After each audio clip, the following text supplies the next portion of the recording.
Hmm. Close your eyes for a moment, just for a second, and think about the last time you walked into your workplace and felt like you truly mattered. Not because of what is in your bank account and not because of your job title, but because someone somewhere in that organization made you feel seen. Can you remember when that was? Hmm.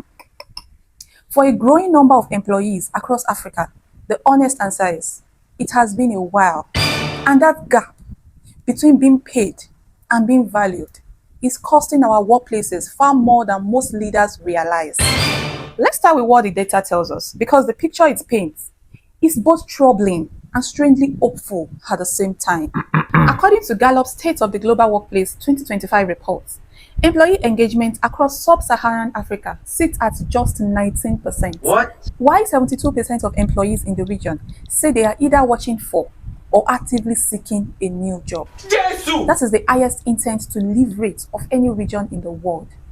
Globally, that decline in engagement cost the world economy $438 billion in lost productivity in a single year. But here is where it gets interesting. PwC's 2025 African Workforce Hopes and Fears Survey found that over 55% of African workers trust their management. Wow. That is 5 points higher than the global average. And two-thirds said they find genuine meaning in their work. That is a full 10% above their global peers. The same survey found that when African employees were asked what they value most, job security, recognition, skill development, and positive relationships ranked above autonomy and even above inclusion initiatives. I read those two sets of findings side by side, and something becomes clear. African employees are not disengaged because they don't care. They are disengaged despite caring. They trust their leaders more than the global average. They find meaning in what they do. And still, 7 in 10 of them are quietly looking for the exit. That is not a motivation problem. That is an emotional salary problem. So why does this gap exist? Part of the answer lies in how organizations are built.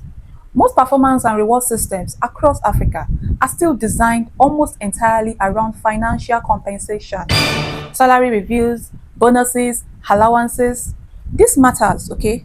Especially in economies where, according to that same PwC survey, only 32% of African households have anything left over for savings each month, while 47% says they can only cover their bills with little or nothing left over.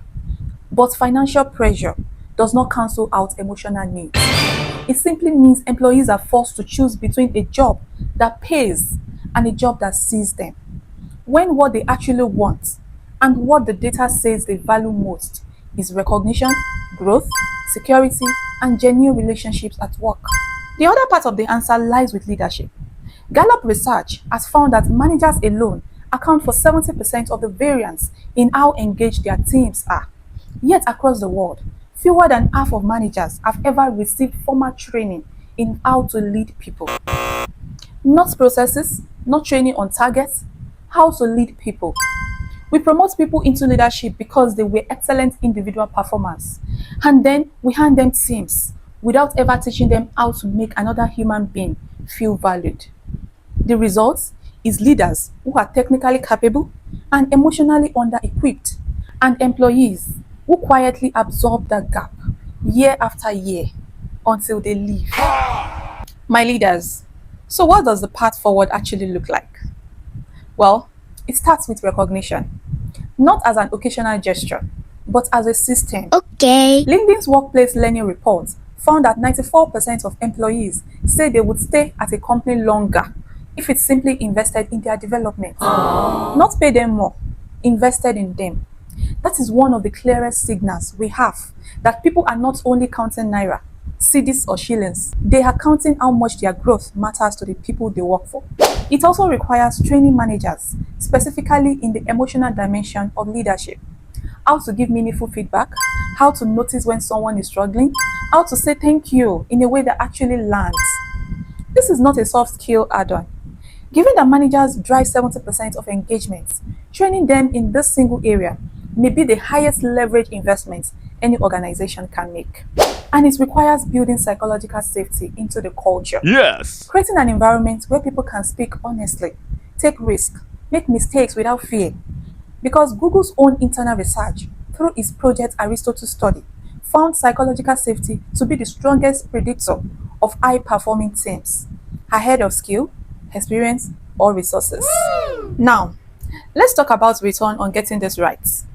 My leaders, Gallup's large-scale Q12 meta-analysis, which compared the highest engagement business units to the lowest across more than 80,000 teams worldwide, found that top-performing units saw 17% higher productivity, 20% higher sales, and 21% higher profitability than their lowest performing counterparts. Wow. In a region where 72% of employees are already mentally halfway out the door, even a modest shift in how valued people feel could be the difference between losing your best talent to a competitor or to another country entirely, and building a team that stays, grows, and genuinely advocates for your organization. Because here's the truth: emotional salary does not require a bigger budget, it requires a different kind of attention. And in a continent full of talented people who already trust their leaders and already find meaning in their work, that attention might be the single most underused resource African organizations have. I'm Edna Titilope, your HR wellness and sustainability advocate. My question for every leader today is simple. If you gave your best employee a raise tomorrow, but never made them feel like they truly belonged here, how long do you think the race will keep them? Because the answer to that question is already shaping the future of your organization, whether you are paying attention to it or not.